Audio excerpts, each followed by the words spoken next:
Manager skill क्या होती हैं आपके, अगर आपके पास कंट्रोलिंग कैपेबिलिटी है, आप मैनेज कर रहे हो चीज़ों को, आपके पास डिसीजन लेने की अथॉरिटी है, तो आप में कुछ स्किल्स की रिक्वायरमेंट होती है।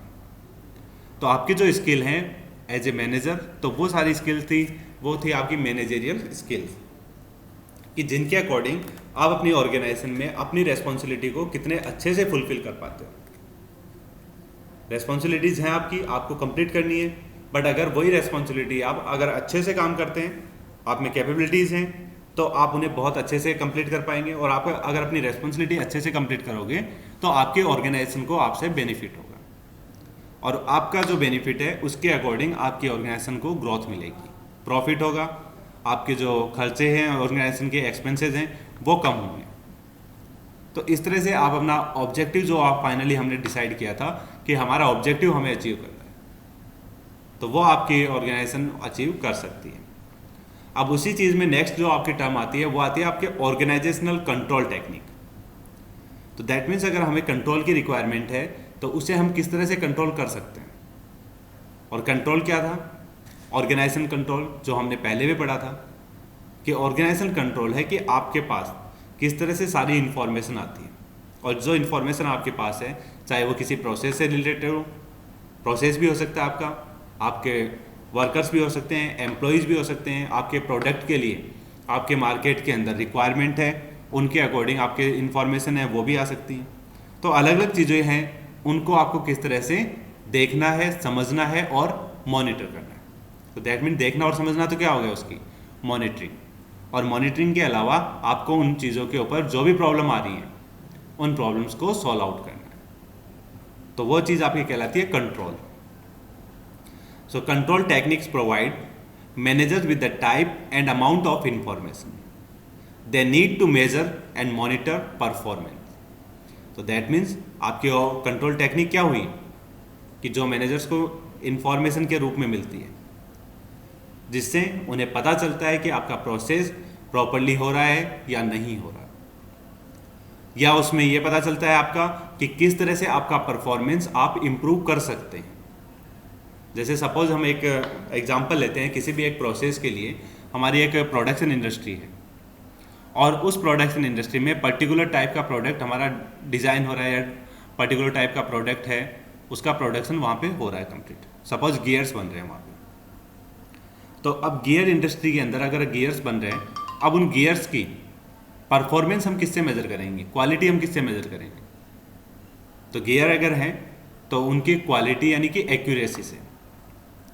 हमारे जो गियर्स होंगे वो पर्टिकुलर डिज़ाइन के होंगे, और हमें जो कस्टमर ने हमारे रिक्वायरमेंट दी है उस पर्टिकुलर साइज़ के गियर्स ही हमें वहाँ पे डिज़ाइन करना हो। तो हमने वो डिज़ाइन बनाई, उस डिज़ाइन के अकॉर्डिंग फिर हमें हमारा प्रोसेस है वो कंप्लीट करना होगा कि किस प्रोसेस के थ्रू आपके गियर फैब्रिकेट होंगे या आपके गियर मैन्युफैक्चर होंगे। तो हमारा गियर मैन्युफैक्चरिंग प्रोसेस हमें वहाँ पर सेलेक्ट करना है।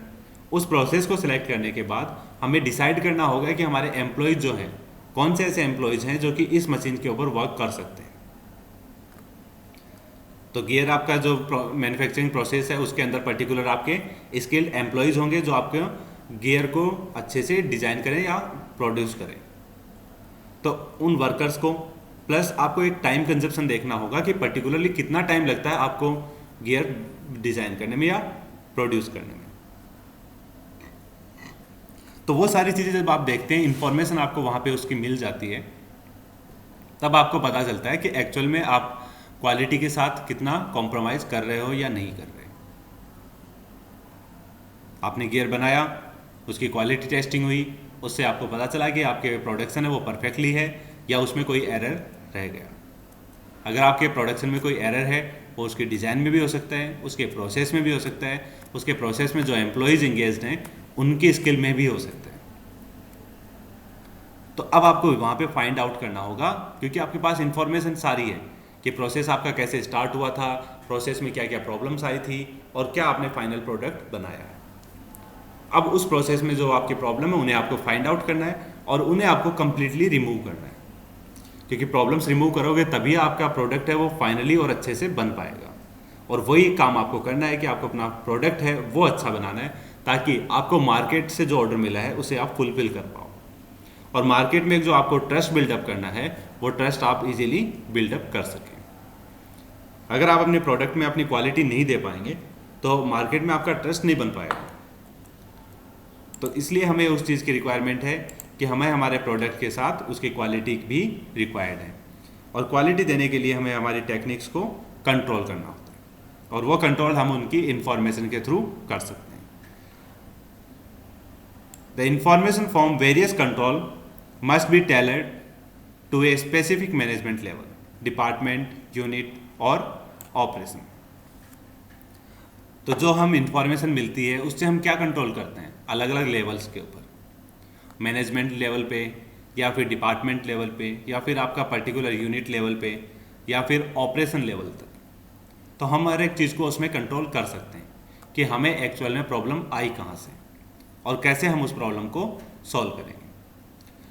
To ensure complete and consistent information, organisation often use standardised documents such as financial status and project report.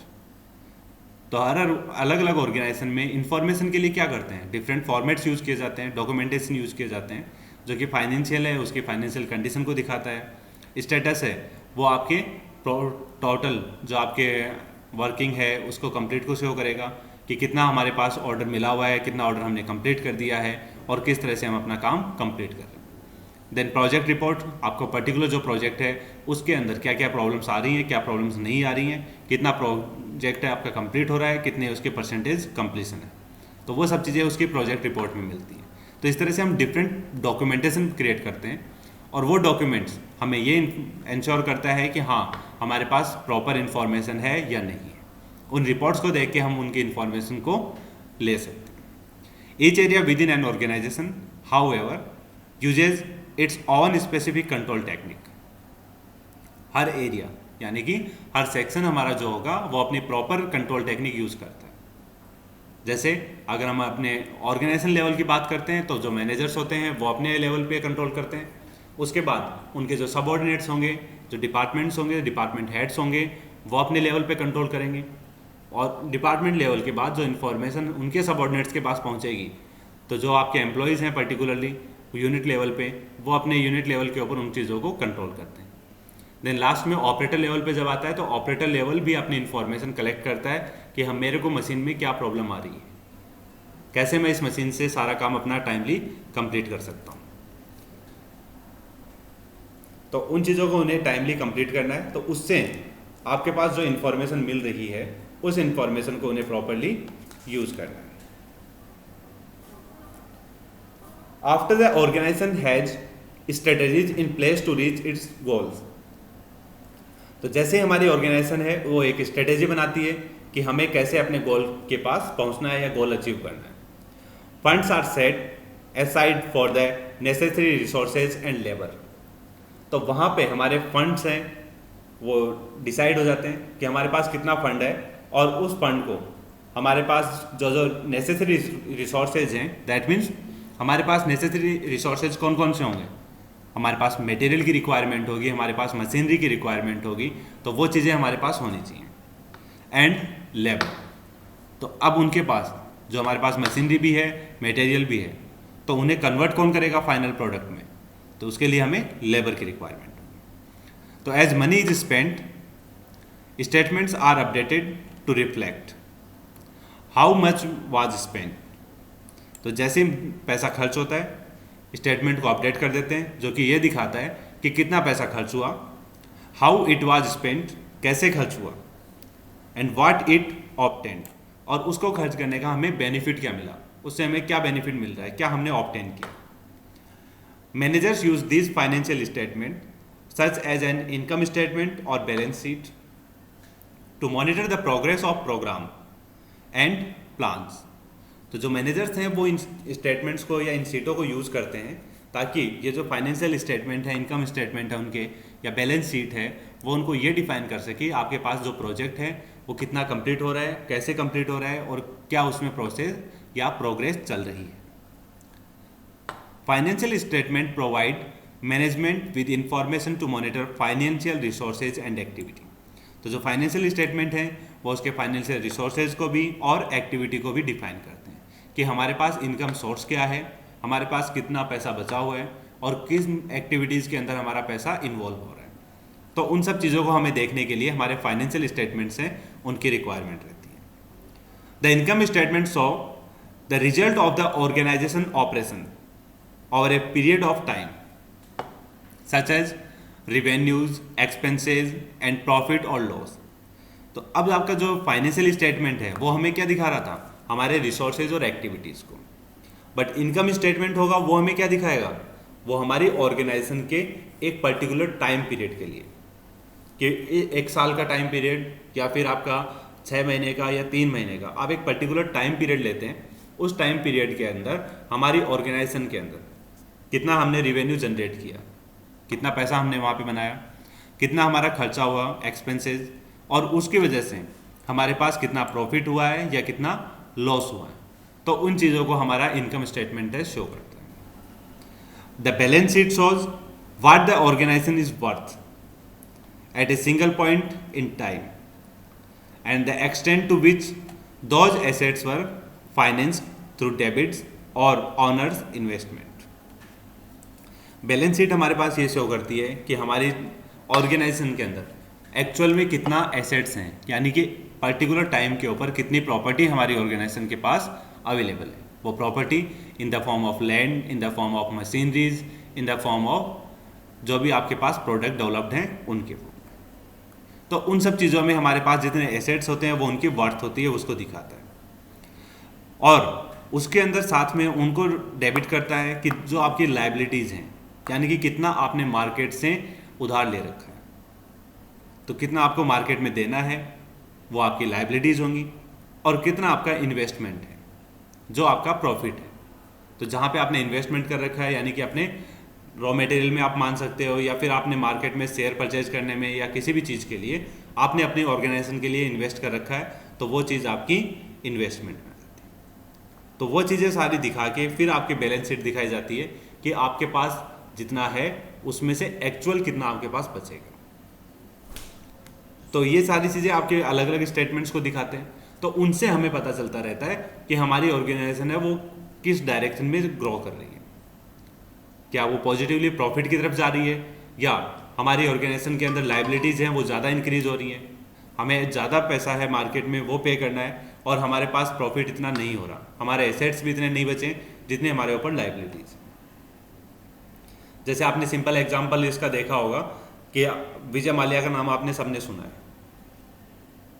उनके पास काफ़ी इंडस्ट्रीज थी, खुद के एरोप्लेन्स भी थे, एयरलाइन थी उनकी खुद की। तो उसके बाद भी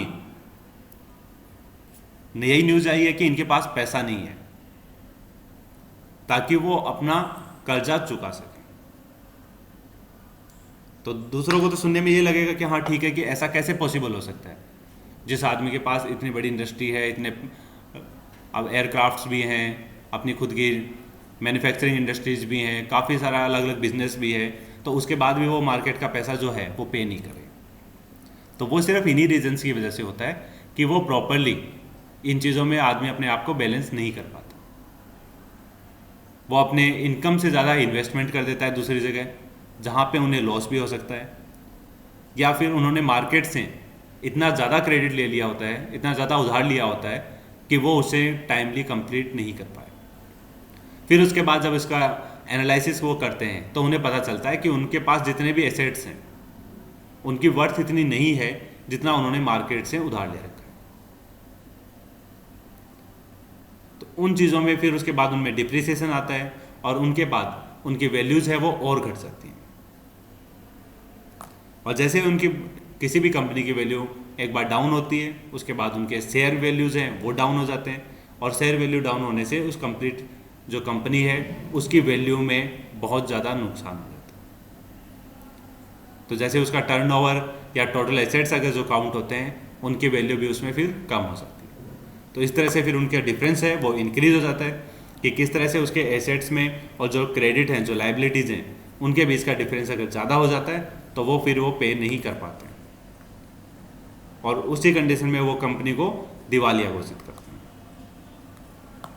तो ऐसी प्रॉब्लम अपनी किसी भी ऑर्गेनाइजेशन के साथ ना आए, तो इसके लिए कंट्रोल टेक्निक्स आपकी बहुत ज़्यादा रिक्वायरमेंट होती है। कि हमें फाइनेंशियली भी उसको बहुत ज़्यादा ध्यान रखना है, कंट्रोल करना है कि कितना हमारा इनकम होनी चाहिए और कितना हमारे खर्चे होने चाहिए। क्योंकि जितनी इनकम होगी उससे अगर कम आपके पास एक्सपेंसेस होंगे तभी आप प्रॉफिट अर्न कर सकते हो।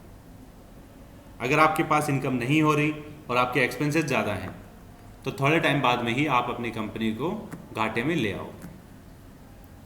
तो इसीलिए उस कंडीशन में हमारे पास प्रॉफिट और लॉस को एनालाइज करना बहुत ज़रूरी है कि हम किस डायरेक्शन में जा रहे हैं। फाइनेंशियल ऑडिट और formal investigations are regularly conducted to ensure that financial management practices follow generally accepted procedures, policies, laws and ethical guidelines. तो फाइनेंशियल ऑडिट्स हैं वो बार बार आपके ऑर्गेनाइजेशन में होनी बहुत ज़रूरी होती हैं ताकि हमें पता रहे कि आपके ऑर्गेनाइजेशन में क्या चल रहा है, क्या नहीं चल रहा। तो इसलिए ऑर्गेनाइजेशंस में financial auditing time to time regularly होती रहती हैं ताकि उनको प्रॉपरली पता चलता रहे कि हमारी ऑर्गेनाइजेशन है वो प्रॉपर ग्रोथ कर रही है या नहीं कर रही।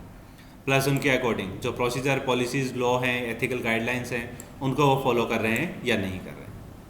ऑडिट में भी कंडक्टेड इंटरनली और एक्सटर्नली। इंटरनली डिपार्टमेंट लेवल पे भी आपके ऑडिट हो सकती है, यानी कि इंटर डिपार्टमेंट भी करवा सकते हैं वो, या फिर एक्सटर्नली कहीं से बाहर से कोई ऑर्गेनाइजेशन वो हायर कर सकते हैं ताकि वो उनकी ऑडिट करके चेक करके बता सकें कि आपकी जो फाइनेंशियल शीट्स हैं वो प्रॉपर है या नहीं है। आपके शीट्स हैं उनके अकॉर्डिंग जो आपको इन्फॉर्मेशन मिल रही है वो प्रॉपर और सही इन्फॉर्मेशन मिल रही है या नहीं मिल रही। Financial ratio analysis examine the relationship between specific figure on the financial statement and help explain the significance of those figures। तो फाइनेंशियल रेशियो एनालिसिस क्या करता है? रेशियो ये एग्जामिन करता है कि आपके डिफरेंट जो स्पेसिफिक फिगर्स होते हैं फाइनेंशियल स्टेटमेंट में उनके बीच में क्या रिलेशनशिप है, उन रिलेशनशिप्स को वो डिफाइन करेगा, एक्सप्लेन करेगा। तो जिसमें आपके कुछ पर्टिकुलर रेशियोज होते हैं जिनको हम बोलते हैं लिक्विडिटी रेशियो, प्रॉफिटेबिलिटी रेशियो, डेप्ट ratios, activity ratios. Liquid ratio आपका है measure on organisational ability to generate cash, यानी कि कितना कैश आप वहाँ पे जनरेट कर सकते हो।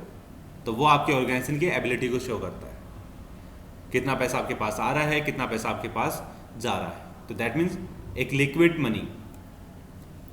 सेकेंड आपके पास profitability ratio, that means organisation ability to generate profit, कितना प्रॉफिट वो जनरेट कर सकते हैं। यानी कि हमारे पास जो प्रोडक्ट है उसको अगर हम सेल आउट करते हैं, उसकी कॉस्टिंग को निकाल के उसके सेल को, और उसके बाद जितना हमारे पास बचता है वो हमारा प्रॉफिट होगा। तो वो रेशियो निकालना होता है, तो वो हमारे पास क्या कहलाता है? Profitability ratio. देन डेब्ट ratio, it measures an organisation ability to pay its debts. तो दैट मीन्स कि कितना उधार आपने मार्केट से लिया हुआ है उनको कितना आप पे कर सकते हो। क्या आप कंप्लीट पे कर सकते हैं? नहीं कर सकते। आपके अपने ऑर्गेनाइजेशन है उसको कंटिन्यूसली रन करवाना है तो आपको कुछ रिक्वायरमेंट्स भी होंगी, वो आपको कंप्लीट फुलफिल करनी होंगी। तो इन सब चीज़ों के बारे में आपको ध्यान रखना है। तो आपकी एबिलिटी होनी चाहिए कि कितना डेप्ट आप पे कर सकते हैं, वो आपका रेशियो आएगा, वो आपके डेप्ट रेशियो में आएगा। Activity ratio, it measures on organisation efficiency in operation and use of assets.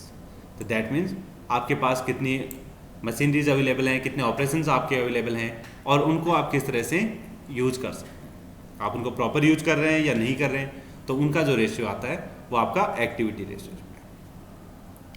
In addition financial responsibility centre required manager to account for a unit's progress towards financial goals within the scope of their influences.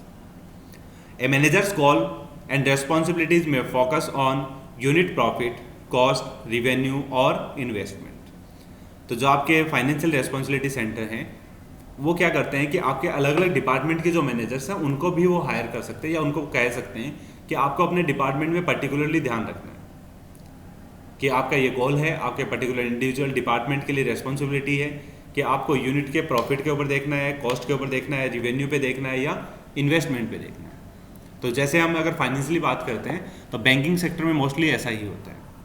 Banking sector में अलग अलग department divide कर दिए जाते हैं और हर department की खुद की रेस्पॉन्सिबिलिटी होती है उनके लिए अपना प्रॉफिट अर्न करना, अपनी कॉस्टिंग निकालना, अपना रिवेन्यू जनरेट करना या फिर उनका जो इन्वेस्टमेंट है वो कितना है वो देखना। चाहे उनका लोन डिपार्टमेंट हो, चाहे उनका सेल्स का डिपार्टमेंट हो या फिर उनकी इंश्योरेंस का डिपार्टमेंट हो, उनके बैंकिंग के सेक्टर हो, सब अलग अलग डिफरेंट लेवल के ऊपर उनके ऑर्गेनाइज रहते हैं।